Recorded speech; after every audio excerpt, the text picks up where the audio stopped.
మా అందరికి వందనాలు మరొకసారి. ఏదన్నా క్వశ్చన్లు అడుగుతా ఉండంటే కొంచెం జవాబు చెప్పగలుగుతారా, లేకపోతే ఎలా చెప్పుకోనండి? చెప్తామండి, జవాబు చెప్తామండి. ఓకే, మా అందరికి వందనాలు. చాలా మంది, ఎక్కువ మంది స్త్రీలే ఉన్నట్టున్నారు. అందరూ స్త్రీలేనండి. ఓకే, అయితే నేనే మధ్యలో బ్రదర్స్ చెప్తారండి.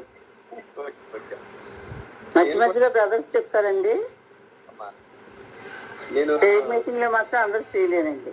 ఇంచుమించు ఒక 6 సంవత్సరాల నుంచి నేను కూడా ప్రేయర్ టీం నడిపిస్తా ఉన్నాను. దేవుని బట్టి మార్నింగ్ ఈవినింగ్ 2 పూటలు ఉంటుంది అనమాట. ఆ ప్రేయర్ టీం నడిపించడం వల్ల పాల్గొనే వాళ్ళందరూ ప్రార్థనలో బలపడ్డారు, వాక్యంలో బలపడ్డారు. నేను ఏం చేసేవాడిని అంటే, ఎవరైనా సరిగ్గా ప్రార్థన చేయకపోయినా, సరిగ్గా వాక్యం చెప్పకపోయినా, వాళ్ళు ఎంత పెద్దవాళ్ళైనా ఖండించేవాడిని. అంటే కొంతమంది ఏం చేసేవాళ్ళు అంటే యూట్యూబ్లో వాక్యం చూసి చెప్పేస్తా ఉండేవాళ్ళు. పెద్ద పెద్ద అంటే మనం అనుకునే పెద్ద పెద్ద స్పీకర్లు వాళ్ళ వాక్యాలు విని చెప్పేస్తుండేవాళ్ళు. నాకు చాలా కోపం వచ్చేది. ఎందుకంటే ఎంత పెద్ద స్పీకర్ అయినా మనం బైబిలే ఆధారం. ఎవరికైనా ఎక్కువ బైబిల్ చదవాలి, ప్రార్థన చేయాలి. రెండోది ఏంటంటే, మనం అనుకుంటాం ఎవరెవరో ప్రార్థనలు. చాలా మంది స్త్రీలు ఉన్నారు. ఎంతమంది భర్తలో మారు మనసు పొందుంటారు? అందరూ పొందలేదండి. మా హస్బెండ్ అయితే నేను అంటే అందరూ కూడా జ్ఞాపకం. ఎందుకంటే నేను ఇప్పుడు వెళ్ళారనుకోండి, ఏదో మార్కెట్కి వెళ్ళా, పాస్టర్ గారు అయ్యా మీరు సేవ చేస్తారా అంటారు. అవునండి అంటే మరి వెంటనే అడిగి మాట ఏంటంటే, ఏమండి మా పిల్లల మారు మనసు పొందాలి, ప్రార్థన చేయండి అంటారు.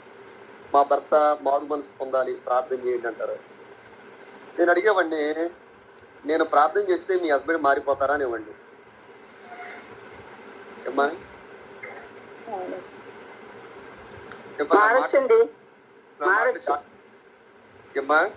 మారొచ్చండి.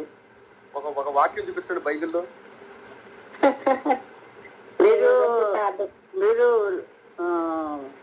ప్రతిరోజు వాక్యం చెప్పి ఆవిడ కష్ట సుఖాలు, ఆవిడకున్న బాధ ఏంటో తెలుసుకుంటే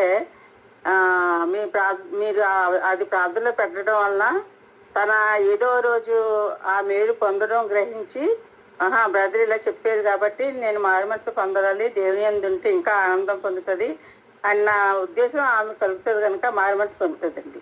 చాలా మంచిది. నీకు వచ్చిన మాట పితృపత్రిక మొదటి బైబిల్ ఉన్న వారందరూ చూడండి ఒకసారి. పితృపత్రిక 3వ అధ్యాయము మొదటి నుండి చదువుదాం.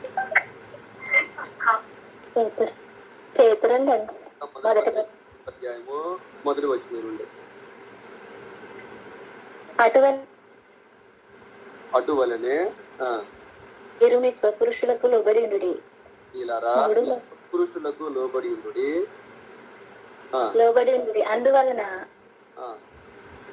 అందువలన వారిలో ఎవరైనాను వాక్యమునకు అవిధేయులైతే వారు భయముతో కూడిన మీ పవిత్ర ప్రవర్తన చూసి వాక్యము లేకుండానే తమ భార్యలు నడవడి వలన రాబట్టబడవచ్చును. జడలు అల్లుకొనిటయో, బంగారు నాగులు పెట్టుకునిటయో, వస్త్రములు ధరించుకొనుటకును వెలుపటి అలంకారం మీకు అలంకారముగా ఉండక సాధువైనట్టు మృదువైనట్టు నైనా గుణమును అక్షయాలంకారము గల మీ హృదయపు అంతరంగ స్వభావము మీకు అలంకారముగా ఉండవలెను. అది దేవుని దృష్టికి మిగుల విలువగలది. అటువలే వందనాలు. మీరు జాగ్రత్తగా ఆలోచన చేస్తే, భార్య తన భర్తను మార్చగలదు అని దేవుని వాక్యం సెలవిస్తుంది. అవునా కదా? అవునండి. మనం చదివిన వాక్యాన్ని బట్టి భార్య భర్తను మార్చగలదు. మార్చాలండి. భార్య ఏం చేయాలని ఇక్కడ ఉంది?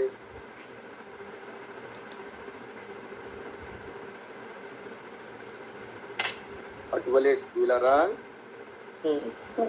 మీరు పురుషులకు లోబడి ఉండుడి. మా మిగిలిన వాళ్ళందరూ కూడా రియాక్ట్ అవ్వండి, పర్లేదు. మీ స్వపురుషులకు లోబడి ఉండుడి. ఎంతమంది లోబడి ఉంటారు? ఏంటండి? చెప్పు. అదే కొంచెం మళ్ళీ ఉందండి, మళ్ళీ చేస్తాం. అవుతారు. కొంతమంది అవుతారండి, కొంతమంది అవ్వరు. నేను ఇంజనీరింగ్ చేసిన ఆంధ్ర యూనివర్సిటీలో, తర్వాత జాబ్ చేసిన తర్వాత ఇండస్ట్రీ ప్రభు సేవకు పిలిస్తే సేవలోకి వచ్చాను, అన్ని వదిలేసి అనేక చోట్ల మీటింగ్లకు పెట్టాను, అనేక చోట్ల సేవ చేశాను. ఎక్కువగా ప్రార్థన చేసేవాళ్ళు, ప్రార్థన చేసే స్త్రీలు ఎంతో కన్నీటితో ప్రార్థన చేస్తారు, సంఘాల్లో పాటలు పాడుతూ ఉంటారు, సంఘాల్లో ఆధిపత్యం చూస్తాం, అన్ని చూస్తూ ఉంటాం. కానీ చాలా మంది వాళ్ళ భర్తల్ని, వాళ్ళ కుటుంబాలని మార్చుకోలేరు. దానికి గల కారణం అంటే స్త్రీలు స్వపురుషులకు లోపడరు. గారికి ఇచ్చేంత గౌరవం ఇంట్లో పలికిస్తారు. ఎవరై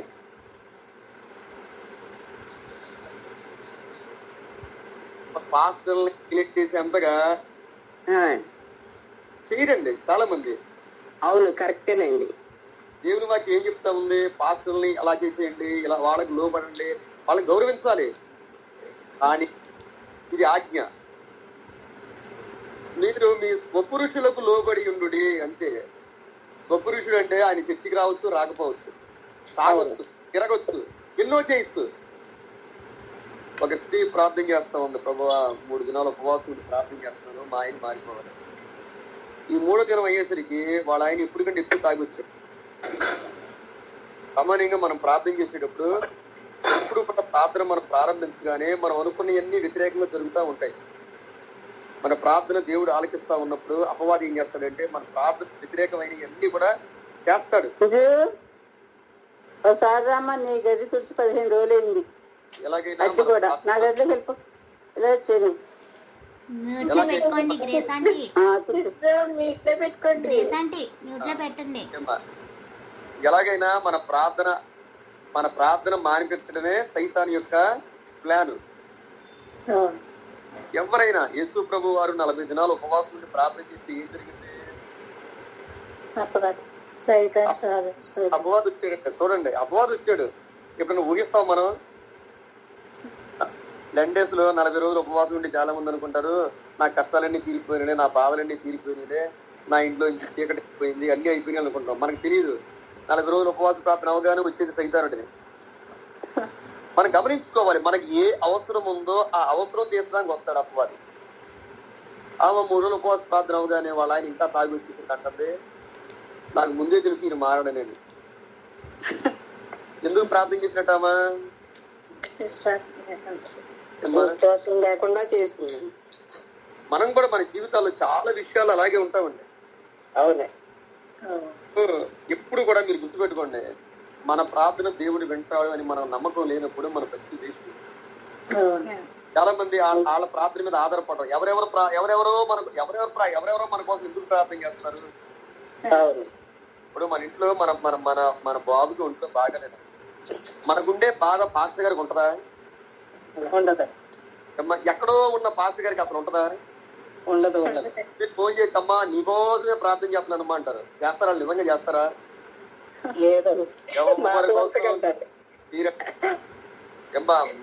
మన ఫ్యామిలీ మీద మనకున్న ప్రేమ, మనకున్న భారం, దేవుడు మనకిచ్చిన బాధ్యతలు ఎవరికి ఉండవు. మీరు కానుకలు ఇస్తే మీరు ఫోన్ ఇస్తారు, కానుకలు లేకపోతే వాళ్ళు కనీసం ఫోన్ ఇస్తారా? కాబట్టి మాట ఏంటంటే, ఇంట్లో ముందు మన ఇంటి వారిని మనం మార్చుకోవాలి. ఇంటి వారిని మనం మార్చుకోవాలంటే ఫస్ట్ ఇంటిలో దేవుడు స్త్రీకి గొప్ప బాధ్యతనిచ్చాడు. అంత మాత్రమే కాదు, స్త్రీకి దేవుడు చాలా శక్తినిచ్చాడు. ఎలాంటి అంటే ఇక్కడ వ్రాయబడిన మాట ఏంటంటే స్వపురుషులకు లోబడి ఉండుడి అంటే భర్తకి ఎలా ఇష్టమో భార్య అలా ఉండాలండి. కరెక్టేనే.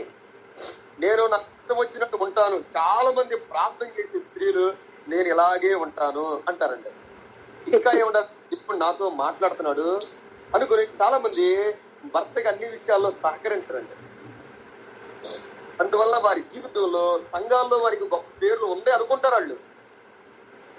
కానీ మన ఇంటి వారు రక్షణ పొందకపోతే ఒక స్త్రీగా ఫెయిల్ అయిపోయినట్టే. ఎవరైనా సరే చాలా మంది స్త్రీలు ఎలా ఉంటారంటే భర్త తాగి కొడతా ఉంటుంటే అణిగిమణిగి ఉంటారు. నిజంగా భర్త చర్చికి వచ్చే వాళ్ళు అయితే చాలా మంది భర్తను లెక్క చేయరండి. తప్పకూడదు. మొట్టమొదటి పాయింట్ ఏంటంటే ఈ స్వపురుషులకు లోబడి ఉండుడి అనే మాట మన మనసులో పెట్టుకోవాలి. రెండవది, అసలు వాళ్ళు వాక్యానికి అవిధేయత వాళ్ళు ఉంటే ఎవరు పురుషులు వారంట భయముతో కూడిన మీ ప్రవర్తనను చూసి. ఎవరంటే భయం? దేవుడంటే భయం ఉండాలి, భర్తల్లో కూడా భయం ఉండాలి. ఈ రోజుల్లో భర్తల్ని భయపెట్టేస్తున్నారు భార్యలు. ఎందుకంటే ఇంటికి వస్తే ఏం తిట్టుద్దో, ఏం అరిచేద్దో, ఏం చేసేస్తుందో చాలా మంది భయపడిపోతా ఉన్నారు. చివరి దినాల్లో అన్ని వాక్యానికి రివర్స్ అయిన కాలంలో మనం ఉన్నాం. కాబట్టి వాళ్ళంట భయముతో కూడిన ఆ భార్య యొక్క ప్రవర్తనను చూసి వాక్యము లేకుండానే భార్య మార్చేస్తారండి. వాక్యం లేకుండానే అమ్మా. అంతేగాని పాస్టర్ గారు మీరు ప్రార్థన చేయండి, లేకపోతే పలానా సహోదరి ప్రార్థన వలన మా ఆయన మారాడు, పలానా ఎవరి వలన ఎవరు మారరండి. ఇది ఉట్టిదే. ఎవరి వలన ఎవరు మారరు. ఒక భర్త మారాలి అంటే ఆ భార్య నడబడి, భార్య ప్రార్థన చేయాలి. భార్య ఏం ప్రార్థన చేయాలి? ముందు ఆ భార్య తన భర్తకు లోబడే మనసు కావాలి, దేవుడికి లోబడే మనసు కావాలని ప్రార్థన చేసుకోవాలి. ఒక రోజున ఒక ఊరు వెళితే మా పిన్ని అనమాట ఒక వాక్యం చెప్పడానికి వెళితే ఉంటుంది, మీ బాబాయ్ బాగా మారాలని ప్రార్థన చేయాలంటుంది. అక్కడ ఉన్న పాస్టర్ గారు అంటారు, పాస్టర్ గారు ముందు మారాల్సింది మీ బాబాయ్ కాదండి, మీ పిన్ని అండి. ఎందుకంటే ఆ రోజు తాగుతాడు. వాస్తవమే. ఈమె కూడా అలాగ షాప్ ఉంది, ఆ షాప్ లో సారా అమ్ముతా ఉంది. ప్రతి వారం చర్చికి వెళ్ళిపోతుంది, అన్ని చేస్తుంది. ఇంకేం మారతాడైనా? తాగి తాగి తాగి చనిపోయాడు ఆయన. ఏమో మాత్రం చర్చికి వెళ్ళిపోయి సాగదీసి పాటలు పాడుతుంది. ప్రార్థన చేయమంటే అరగంట ప్రార్థన చేశారు. ఏం ప్రార్థన? మనం అరగంట గంట ప్రార్థన చేసినంత మాత్రం దేవుడు వినండి. చాలా మందికి ప్రార్థన చేయడం కూడా రాదు. ఏంటో మరి ప్రార్థన చేయమన్నప్పుడు ఏ అంశం ఇస్తే ఆ అంశానికి మనం ప్రార్థన చేయాలి. వాక్యం కోసం ప్రార్థన అంటే వాక్యం కోసం చేయాలి. విజ్ఞాపన ప్రార్థన అంటే విజ్ఞాపన ప్రార్థన చేయాలి. అది మనం నేర్చుకోవాలి. ఖచ్చితంగా అందరూ ఉన్నప్పుడు, మన వ్యక్తిగతంగా ఉన్నప్పుడు ఎలాగైనా చేయొచ్చు. వ్యక్తిగతంగా కొంతమంది ఇంట్లో 10 నిమిషాలు కూడా ప్రార్థన చేయరు. 10 మంది ఉండేసరికి అరగంట వెళ్ళిపోతుంది ప్రార్థన. మనం అలా ఉండకూడదు. వ్యక్తిగతంగా గంటల ప్రార్థన చేసుకోవాలి. అందరూ ఉన్నప్పుడు మనం చేసే చిన్న ప్రార్థన దేవుడి దగ్గరికి వెళ్ళిపోవాలి. ఆ విధంగా ఉండాలి. ఏమ్మా. రెండవది, ఎవరైనా భర్త మారకపోతే వాళ్ళు ఏం చేయాలంటే వాళ్ళ అలంకరణ మార్చుకోవాలి. ఏమ్మా, ముందు లోపడాలి. రెండవది, వారు భయముతో కూడిన మీ ప్రవర్తన చూడాలి. మూడవది ఏంటంటే వాళ్ళ అలంకారం మారిపోవాలి. మగోళ్ళు అంటే వాళ్ళ భర్త యొక్క మనస్సును బట్టి స్త్రీలు ఉండాలి. దేవుని వాక్యం ఇది. వెలుపటి అలంకారము మీకు అలంకారముగా ఉండక. ప్రతి భర్త ఎలాంటి కోరుకుంటాడు? నేను రాగానే నాతో నా భార్య ప్రేమగా మాట్లాడాలి, కొంత సమయం కేటాయించాలి, ఆయన టెన్షన్లన్నీ తీసేయాలి, ఏదైనా భర్త అరిసిన అన్ని సంతోషంతో సహించుకోగలగాలి, ఒకవేళ భర్త తప్పు చేసినా ప్రేమతో మార్చుకోగలగాలి. ఇలాంటి అలంకరణ భర్త కోరుకుంటాడండి. వెలుపటి అలంకారానికి భర్త అంత ప్రాముఖ్యతనివ్వడు. అంతరంగ అలంకరణ అనేది, ఎవరైనా నా భర్త మారాలి అనుకునే స్త్రీ ఏం చేయాలంటే అంతరంగ అలంకరణ విషయంలో చాలా జాగ్రత్తగా ఉండాలి. అంతరంగ అలంకరణ అంటే వాళ్ళు సాధువుగా ఉండాలి.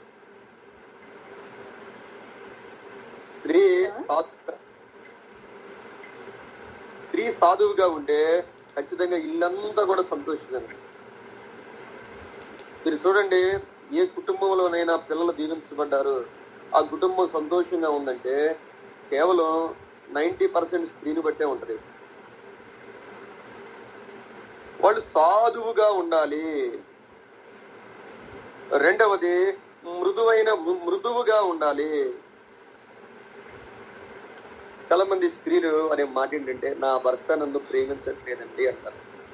అవునే కదా వాస్తవం మాట్లాడుకుంటే. అందరూ సైలెంట్ అయిపోయారు. హలో మా అందరూ ఉన్నారా? మాట వినపడుతుందా? వినపడుతుంది బ్రదర్. చెప్పండి ఏమ్మా నేను అన్నమాట కరెక్టేనా? కరెక్టే అండి. నా భర్త నన్ను ప్రేమించట్లేదండి అంటారు. అదే అదే భర్త వాళ్ళ అమ్మాయిని ప్రేమించడా? ప్రేమిస్తాడండి. అమ్మా మిగిలిన వాళ్ళు కూడా చెప్పండి అమ్మా. ప్రేమిస్తాడండి. మరి ఎందుకు భార్యను ప్రేమించడం పిల్లని ఎందుకు ప్రేమిస్తున్నాడు? భార్యని కూడా ప్రేమిస్తాడండి. భార్యను కూడా ప్రేమిస్తారు కానీ అందరూ ప్రేమిస్తారా? కొంతమంది బాధ అదే కదా పడేది. కొంతమంది అందుకని ప్రేమించలేకపోతారు, ఎందుకంటే వాళ్ళ మీద అధికారం చెలాయించద్దు కదా.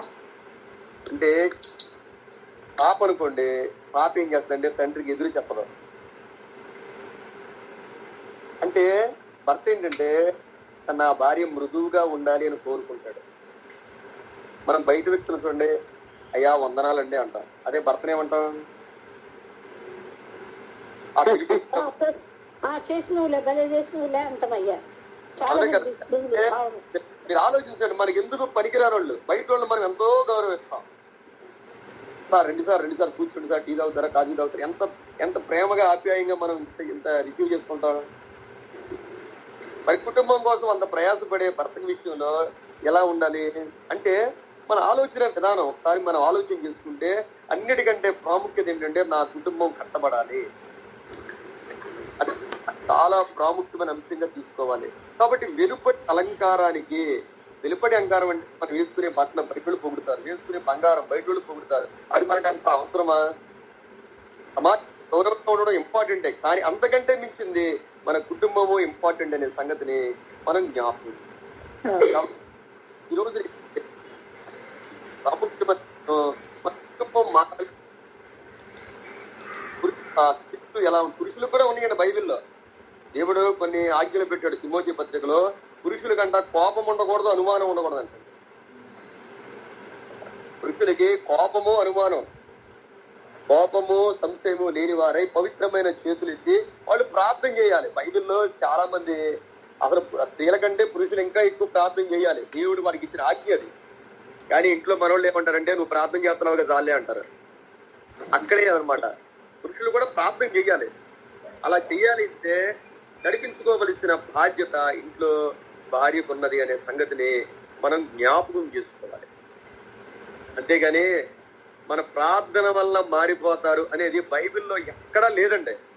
సింపుల్ గా ఏంటంటే సిస్టర్ ప్రార్థన చేసేయండి, బ్రదర్ పాస్టర్ ప్రార్థన చేసేయండి, పాస్టర్ గారు ప్రార్థన చేసేయండి అంటారు. నన్ను ఎవరైనా అడిగితే నేను ఖచ్చితంగా ఎలా అడుగుతాను, నేను ప్రార్థన చేస్తే మీ ఆయన మారిపోతాడా అని అడుగుతాను. వాళ్ళకి ఏంటి ఏంటి ఏ పాస్టర్ గారు ఇలాగ అనలేదు అనుకుని వాళ్ళు వింతగా చూస్తారు. వింతగా చూడదు కాదు, ప్రార్థన అవసరమే. కానీ ఆ ప్రార్థన ద్వారా ముందు ఇంట్లో ఉన్న వాళ్ళు మారి ఆ ప్రవర్తన ద్వారా వాళ్ళ భర్త మారాలి. అప్పటిగా చర్చికి వెళ్లే స్త్రీల కన్నా చర్చికి వెళ్ళని భర్తకి వాక్యాలు ఎక్కువ తెలుస్తాయి. అవునే కదా? ఎప్పుడైనా గట్టిగా మాట్లాడితే వాళ్ళు ఏమంటారు, బైబిల్లో ఈ వాక్యం లేదా, మీ పాస్టర్ గారు మీకు ఇదే నేర్పిస్తున్నారా అంటారు. యేసుక్రీస్తు ప్రభు వారు విత్తువాన్ని కూర్చిన ఉపమానం చెప్పారు. కొన్ని విత్తనాలు ఎక్కడ పండి అంట, త్రోవ పక్కన పండి. మొట్టమొదటిగా త్రోవ పక్కన పండి. ఆ త్రోవ పక్కన పండి విత్తనాలు ఏమైపోయినాయి? పక్షులు. పక్షులు అంటే ఎవరు? సైతానుడు. ఏమ్మా చూడండి, విత్తనాలంటే దేవుని వాక్యం. దేవుని వాక్యం విత్తబడినప్పుడు సంఘానికి వెళ్లేవారు చాలా మంది వాక్యం వినరు. మనం వాక్యం వినకపోతే ఆ విత్తనాలు ఎవరు మింగేస్తారు? సైతాను మింగి ఏం చేస్తాడు? మనల్ని కాటేస్తాడు. మనం ప్రశ్నిస్తారండి, నువ్వు ఏమి చేయ నేర్చుకున్నావా, నీకు నేర్పించేది ఇదేనా, ఎదురు చెప్పమని బైబిల్ చెప్తా ఉందా? చాలా మంది బైబిల్లో ఉన్న వాక్యాలు చెప్పి మనతో మాట్లాడుతూ ఉంటారు. అందువల్ల మనం చాలా జాగ్రత్తగా ఉండాలి. అంటే బైబిల్లోనండి ప్రతి దానికి బైబిల్లో జవాబు ఉంది. మనం అది తెలుసుకుంటే దీవించబడతాం. బైబిల్లో డబ్బులు కావాలంటే ఏం చేయాలి బైబిల్లో ఉంది. జ్ఞానం కావాలంటే ఏం చేయాలో బైబిల్లో ఉంది. కుటుంబాలు కట్టబడాలంటే ఏం చేయాలో బైబిల్లో ఉంది. మనం అది తెలుసుకొని దానికి లోబడితే దేవుని దీవెనలు వస్తాయి తప్ప మనకి వేరే రూట్ లో రావండి. ఎవరో నెత్తి మీద చేసేసారు వస్తాయా? ఏమి రావు. చాలా మంది తెలియక మనం అనుకుంటే భక్తి అంటే ఏంటంటే మనం పెట్టే స్టేటస్ లోనో మనం పెట్టే యూట్యూబ్ లో ఈ వాక్యాలు వినపోయి చాలా భక్తి కలిగి అనుకుంటాం. మనం చాలా పొరపాటది. ఇంకేం కాదండి. మనం వాక్యాన్ని తెలుసుకుని ఆ వాక్యానికి ఎప్పుడెప్పుడు డబ్బులు కావాలి అంటే ఏం చేయాలి? మనం దేవుడు మనం దీవించాలి. ఏం చేయాలి? బాగా ఏం చేయాలి? బాగా ప్రార్థన చేస్తే డబ్బులు వస్తాయని బైబిల్లో ఎక్కడ ఒక రిఫరెన్స్ ఇవ్వుడి చెప్పండి. బైబిల్ చెప్తే ఇవ్వుడి అంతే. చాలా మంది చర్చికి రారండి. చర్చికి రాకుండా కానుకలు పంపిస్తా ఉంటారు కొంతమంది. వాళ్ళకి రక్షణ లేకపోయినా దేవుడు వాళ్ళకి డబ్బులు ఇస్తానే ఉంటాడు. ఎందుకంటే వాగ్దానం అది ఇప్పుడే మీకు ఇవ్వబడును అంటే బైబిల్లో ప్రతి దానికి కూడా బైబిల్లో జవాబు ఉంటుంది. అది మనం తెలుసుకుంటే దేవుని ద్వారా బహుగా దీవించబడతాం మనం. అసలు దేవుడు మన ప్రార్థన ఆలకించాలంటే ముందు మన జీవితం ఎలా ఉండాలి? ఏం చేయాలి? మనం అందరినీ క్షమించాలి. నేను చర్చిలో చూస్తాను, అందరూ చాలా యాక్టివిటీ చేస్తారు. ఒకళ్ళంటే ఒకళ్ళు గిట్టదు, ఒకళ్ళంటే ఒకళ్ళు మాట్లాడుకోరు. అసలు ఒకళ్ళంటే ఒకళ్ళు మాట్లాడుకోకపోతే దేవుడు మన ప్రార్థన వింటాడా? విన్నాడని ప్రభువే చెప్పాడు. మనం ఎవరినన్నా మన జీవితంలో ఎవరినైనా క్షమించలేకపోతే దేవుడు మన ప్రార్థన ఎలా వింటాడు? మత్తయి సువార్త 5:24 ఏముంది? నువ్వు బలిపీఠం దగ్గర నీకు ఎవరైనా విరోధులు గుర్తొస్తే ముందు నీ బలి అక్కడ ఆపేసేయి. నువ్వు నాకు కానుకలు ఇవ్వద్దు అన్నాడు ప్రభు. నువ్వు నాకు ఏమి చెయ్యొద్దు, ముందే వాళ్ళతో సమాధాన పడమన్నాడు. సమాధాన పడాలి మనం ఎవరితోనైనా. చెప్పేది సత్యమయ్యా. మనం సమాధాన పడకుండా నేను ఒక రోజు ప్రార్థన చేయడానికి తీసుకెళ్లారు ఒక ఇంటికండి. వెళ్తే అబ్బో భార్య ఇద్దరు చేతులు పట్టుకుని హ్యాపీగా నడుచుకుంటూ వెళ్ళారు. ఇంట్లోకి వెళ్ళాక ఇద్దరు హెచ్చములే. ఆయనది వేరు, ఈమెది వేరు. ఎవరు వంట వాళ్ళే, ఎవరు మళ్ళీ మాట్లాడుకోరు. ఎలా కనపడాలి వాళ్ళు? మేము పైకి మంచి వాళ్ళుగా, గొప్ప వాళ్ళుగా, మాదిరికరంగా కనపడాలనుకున్నారు. ప్రార్థన చేస్తే అప్పుడు చెప్తున్నారు వాళ్ళు. దేవుని ఆత్మ వాళ్ళని దర్శించేసరికి వాళ్ళు ఒప్పుకుంటున్నారు. అంటే ఆమె ఏమనుకుంటుంది? నేను ఆయనకన్నా నీతిగా ఉన్నాను అనుకుంటుంది. ఈయనేమనుకుంటున్నాడు? నేను ఇంకా నీతిగా ఉన్నాను అనుకుంటున్నాడు. సమాధానము లేదు. సమాధానము లేని చోట అసలు దేవుడు ఆత్మ ఉండదు. దేవుడు మన ప్రార్థన కూడా ఆలకించాడు. కొంతమంది చాలా కాలం ఒకరితో ఒకరు మాట్లాడుకోరండి. అంతాలు ఉంటాయి చాలా మంది. కోపడమన్నాడు. ఇప్పుడు దాకా ఉండాలంటే కోపం.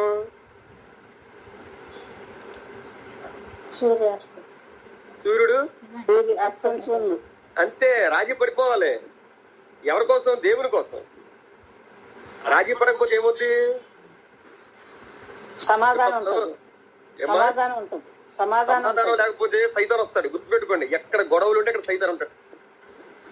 ఇప్పుడు మనం ఎవరితోనో గొడవ పెట్టుకున్నాం. ఆ గొడవలో సమాధానం లేకపోతే అపవాదం వస్తాడు. ఆ కోపం ద్వేషంగా మారిపోద్ది. ఆ ద్వేషం పగగా మారిపోద్ది. ఆ పగ హత్యగా మారిపోద్ది.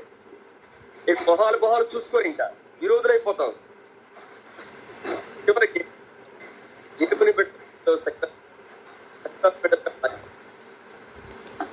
కాబట్టి ఈ మాటలు చాలా మన ఆత్మీయ జీవితానికి ఉపయోగపడే మాటలు ఇవి కనుక మనం పాటించగలిగితే మన జీవితంలో చాలా మట్టుకు మనం దీవించబడతా ఉంటాం. దీనికి చాలా విషయాలు చెప్పాలనుకున్నాను. అంటే బైబిల్లో ఎన్ని రకాలైన స్త్రీలు ఉన్నారు అనే విషయం చెప్పాలి అనుకున్నాం. బైబిల్లో యోగ్యురాలు ఉన్నారు, గుణవతి ఉన్నారు, జ్ఞానవంతురాలు ఉన్నారు, నెనను కలిగిన స్త్రీ ఉంది, గనురాలు ఉన్నారు, ఇంకా యెహోవా భక్తులు కలిగిన స్త్రీలు ఉన్నారు, ఇంకా వ్యతిరేకమైన వాళ్ళు కూడా ఉన్నారు. వ్యతిరేకమైన వాళ్ళు. ఇప్పుడు మీకు స్త్రీలు ఎలా ఉండాలో చెప్పాను. ఒకవేళ స్త్రీలు గయ్యాళిగా ఉంటే పురుషుడు ఏం చేయాలి? ఏమ్మా గయ్యాళి అయిన స్త్రీని మార్చాలంటే ఏం చేయాలి?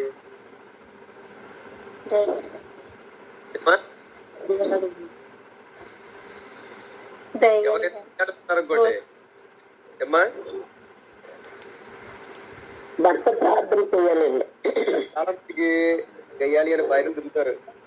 గయ్యాళి అని భార్య దొరికినప్పుడు పురుషుడు ఏం చేయాలంటే బాగా ఉపవాసం ఉండి ప్రార్థన చేయాలి.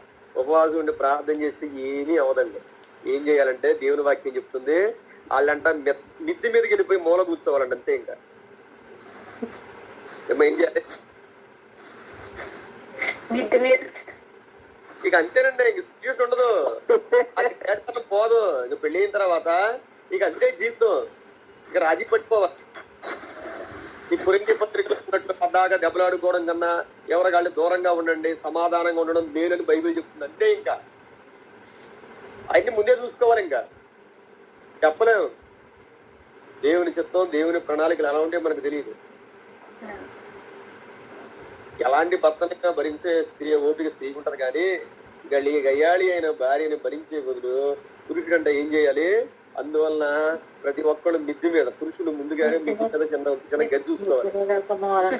ఇక అంతే, వెళ్ళిపోయి మూల కూర్చోవాలి, అంతే. ఒకసారి చెప్పలేదండి ఈ మాట, ఏమో 2 సార్లు చెప్పాడు ఆయన సామెతల్లో. కాబట్టి మనం ఎప్పుడు కూడా దేవుని వాక్యాన్ని జాగ్రత్తగా, ఇక అంతేనండి, మనం బాధపడి ప్రార్థన చేసి కుంగిపోయి చివరికి దేవుడు కూడా ఈ కార్యం చేయలేడు అనుకుంటాం. మనం ప్రార్థన చేయాలండి, ప్రార్థన చేయాలి. రెండోది, ప్రార్థనతో పాటు మన జీవితం మార్చుకోవాలి. ఎదుటి వాళ్ళ జీవితం మార్చాలి అంటే ముందు మనం మారాలి. మనం మారకుండా దేవుడు ఎదుటి వాళ్ళని మార్చడం. ఖచ్చితంగా మనం మారిన రోజున మన జీవితంలో దేవుడు అనుకున్న విధంగా మనం మారితే మన ద్వారా దేవుడు ఎదుటి వాళ్ళ కార్యం చేస్తాడు తప్ప మనం మారకుండా. అందుకే తగిన కాలమందు ఆయన మిమ్మును హెచ్చించునట్లు ఆయన బలిష్టమైన చేతి కింద. తగిన కాలం అంటే ఏంటి? ఆ తగిన కాలం కుదురుబాటు కాలం అండి అమ్మా. కుదురుబాటు కాలం. ఆ తగిన కాలం అంటే ఏంటంటే మనం మారే కాలం, అంతే. మనకి దీన మనసు వచ్చే వరకు, మన జీవితం మారే వరకు, మనలో మార్పు వచ్చే వరకు దేవుని కార్యాన్ని చూడలేము. ఎదుటి వాళ్ళలో మార్పు చూడాలంటే మనలో మార్పు రావాలి. ఆ దీన మనస్సు, దేవుడు కోరుకున్న తగ్గింపు మనలోకి వచ్చాక మన ప్రార్థన నెరవేర్పును మన జీవితంలో మనం చూడగలుగుతాం. అన్నా ప్రార్థన చేసింది, అన్నా దేవుని మందిరానికి వెళ్ళేది, అన్నా పెనిన్నా ఎల్కానా కదమ్మా.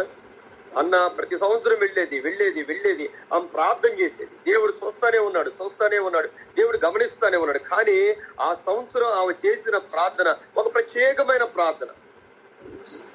అన్ని సంవత్సరాలు ఆమె చేసిన ప్రార్థన వేరు, ఆ సంవత్సరం ఆమె చేసిన ప్రార్థన వేరు. ఆమె ఏమందంటే, అయ్యా నీ సేవకురాలు నేను, నీవు కనుక నాకు కుమారుణ్ణి ఇస్తే ఆ కుమారుణ్ణి ఇంజనీర్నో డాక్టర్నో లాయర్నో ఏదో చేయడం కాదు నాయనా, ఆ కుమారుణ్ణి నీకు ఇచ్చేస్తానయ్యా, నీకే ఇచ్చేస్తాను ఆ కుమారుణ్ణి. తన జీవితం అంతవరకు కూడా నాజీరు చేయబడిన వ్యక్తిగా, అనగా నీ మందిరంలో ఉండే వ్యక్తిగా, నీ పరిచర్య చేసే వ్యక్తిగా నీకు ఎలా ఉపయోగపడతాడో, నీ మందిరంలో తుడవడానికి ఉపయోగపడతాడా, దేనికి ఉపయోగపడతాడో దానికి వాడుకోనైనా అని చెప్పేసి దేవుని మందిరంలో తీర్మానం చేసుకుంది. ఆమెలో, ఆమె మనస్సులో, ఆమె జీవితంలో, ఆమె అంతరంగంలో మార్పు కలిగింది. ఎప్పుడైతే ఆ మార్పు కలిగిందో అక్కడ ప్రార్థిస్తూ ఉంటుండగా అక్కడ అందరికంటే పెద్ద పాస్టర్ గారు, ప్రధాన యాజకుడు ఏలీ గారు ఆవిడ ఇంకా అనరాని మాటలు అన్నాడు. ఏంటి తాగొచ్చేసావా? ఏం తెలుసండి, కొంతమంది చూసారా, ఏలీకి పెద్ద పాస్టర్ గారే, ఆయన పిల్లలు సంఘానికి వచ్చే వాళ్ళు పాడు చేస్తా ఉన్నారు, వాళ్ళ పిల్లలకి చెప్పుకోలేడండి. కానీ ప్రపంచంలో అందరి దృష్టిలో గొప్ప సేవకుడు ఆయన, కానీ దేవుని దృష్టిలో దేవుడు ఆయన విడిచిపెట్టేశాడు. ఆమె చేసిన ప్రార్థన, మన ప్రార్థనలో కూడా మార్పు రావాలి, మన నడవడికలో మార్పు రావాలి. దేవుడు మన ప్రార్థన వినాలి అంటే దేవుడు కోరేది అదే. మనం మారేవా లేదా దేవుడు చూస్తాడండి. అంతేగాని మనం ఏదో పెద్ద పెద్ద ప్రార్థనలు, గొప్ప గొప్ప ప్రార్థనలు, వాక్యాలు రిఫరెన్స్లతో ప్రార్థనలు చేసినంత మాత్రాన ప్రభు దగ్గరికి వెళ్తే అనుకోకూడదండి. మనం ఆయన వాక్యానుసారంగా మనం మారి ఈ రోజుల్లో అంత ఎవరున్నారండి? నేను మా పాపకు చెప్తా ఉంటాను, అమ్మా ఎవరైనా ఒక మాట అంటే ఓర్చుకోవాలమ్మా. మా పాప ఏముంటదంటే, డాడీ అదన్నీ మీ కాలం టైప్ డాడీ అంటారు. మా కాలం అంటే మనకి ఏ కాలం నాకు అది తెలియదు ఏమ్మా. ఇప్పుడు అలా కదా డాడీ, ఎవరన్నా కుడిచే మీద కుడితే వాళ్ళు కుట్టేలోపే మనం కుట్టేయాలంటే వాళ్ళు కుట్టేలోపే ఏరన్నా. ఏ కాలమైనా వాక్యం ఒకటే, కుడిచెం మీద కొడితే ఎడం చెప్ప చూపించాల్సిందే. దుష్టుడికి మనం అవకాశం ఇవ్వకూడదు, ఎందుకంటే దుష్టుడిని మనం ఎదిరించలేము. దేవుడు నేర్పింది అదే మనకి, క్షమాపణ, ప్రేమ. ఖచ్చితంగా మనము జయించగలుగుతాం ప్రియమైన దేవుని బిడ్డలారా. కాబట్టి నా అంశం, నా కోరిక ఏంటంటే, మొట్టమొదటిగా మన కుటుంబం మారాలి. మన కుటుంబం మారాలి. కుటుంబం మారాలి అంటే మన జీవితం మారాలి. మనం మారినప్పుడు ఆటోమేటిక్ గా మనల్ని గమనిస్తూ ఉంటారు. మనం బయట వాళ్ళకి చెప్పగలుగుతాం, నేనెవరో మీకు తెలియదు, నేను మీకు చెప్పగలిగాను, కానీ మా పిల్లలు నా ప్రవర్తన, మా డాడీ ఎలా అయితే వాళ్ళు గమనిస్తారు. నా మార్చలేదు కాబట్టి నా నడవడిక వాళ్ళు మార్చగలుగుతుంది. అంటే మనందరం కూడా మన బ్రెయిన్ టీమ్ లో ఉంటున్నారు, దేవుళ్ళు ఎదుగుతా ఉన్నారు, వాక్యం ఎదుగుతా ఉన్నారు. మీకుండే పోరాటాలు మీకుంటాయి, ప్రతి ఒక్కరికి ఆత్మీయమైన పోరాటాలు ఉంటాయి. ఆ పోరాటంలో మనం జయించాలి అంటే దేవుడు మనకి ఎలా యుద్ధం చేయాలో మనకు నేర్పించారు. మనం ఈ ప్రతి పత్రికలో మనం చూస్తే, నా సమయం అయిపోయినట్టుందమ్మా, అయిపోయిందా? చెప్పండి పాస్టర్. చెప్తూ ముగించేస్తారమ్మా. ఎఫ్ఎస్సి పత్రికలో ఏంటంటే, ఆ దేవుడు మనకి కొన్ని యుద్ధ ఆయుధాలు ఇచ్చాడు మనకి. అంటే ఆ ఆయుధాలతోనే మనము పోరాడగలం. మనం ఎలాగున మనం పోరాడగలం అంటే, మనం పోరాడేది శరీరంతో మాత్రం కాదు. ఈ ప్రపంచంలో ఏ మానవుడితో మనం పోరాడటం లేదు, దురాత్మ శక్తులతోనే. ఏదైనా మనిషి మనతో పోరాడుతున్నాడంటే ఆ మనిషిలో ఉన్న దురాత్మలతోనే పోరాడతాం. కాబట్టి దేవుడు మనల్ని ఎలా పోరాడమన్నా శక్తి కలిగిన వారుగా ఉండమన్నాడు. ఎలాగున అంటే, సర్వాంగ కవచం ధరించుకోండి అన్నాడు ఆయన. మీ నడుములకు సత్యము, సత్యం ఖచ్చితంగా దేవుడిలోకి ఉండాలి. సత్యం అనే దట్టి కట్టుకోవాలి. నీతి అనే మైమరుపు ఉండాలి. మా ప్రభువు చెప్పిన మాట, పాదాల కంట సమాధాన సువార్త, సమాధానం లేని సువార్త వ్యర్థమంట. అందరితో మనం సమాధానంగా ఉండాలి. విశ్వాసం అనే డాలు, అపవాది ఎన్ని బాణాలు వేసినా విశ్వాసంతో ఉండాలి. వాక్యం అనే ఖడ్గం ఉండాలి. ఇవన్నీ మన జీవితంలో ఉన్నప్పుడు మనం ఎదుర్కోగలుగుతాం. మీ కుటుంబాల్లో, మీ వ్యక్తిగత జీవితంలో మీకు ఎన్ని పోరాటాలు ఉన్నా మీరు చదవండి. ఎఫెసీ పత్రిక 6వ అధ్యాయంలో మరి మీరు 10వ వచనం నుంచి మనం ఎలాగో అపవాదిని ఎదిరించగలం, ఎలాగో మనం జయించగలం, ఎలాగో మన కుటుంబాన్ని రక్షించగలం, 1-2 సార్లు మీరు ధ్యానం చేసి ఆ విధంగా ఉండగలిగితే ఏమ్మా, దేవుడు మిమ్మల్ని అందరినీ దీవిస్తాడు, ఆశీర్వదిస్తాడు. అలాంటి కృపా పరిశుద్ధాత్మ దేవుడు ప్రతి ఒక్కరికి దయచేయను గాక. ఆమేన్. వందనాలంటే బ్రదర్, వందనాలంటే చక్కటి వాక్యం అందించారు. గ్రూప్ అందరి తరఫున వందనాలు తెలియజేస్తాను. వందనాలు.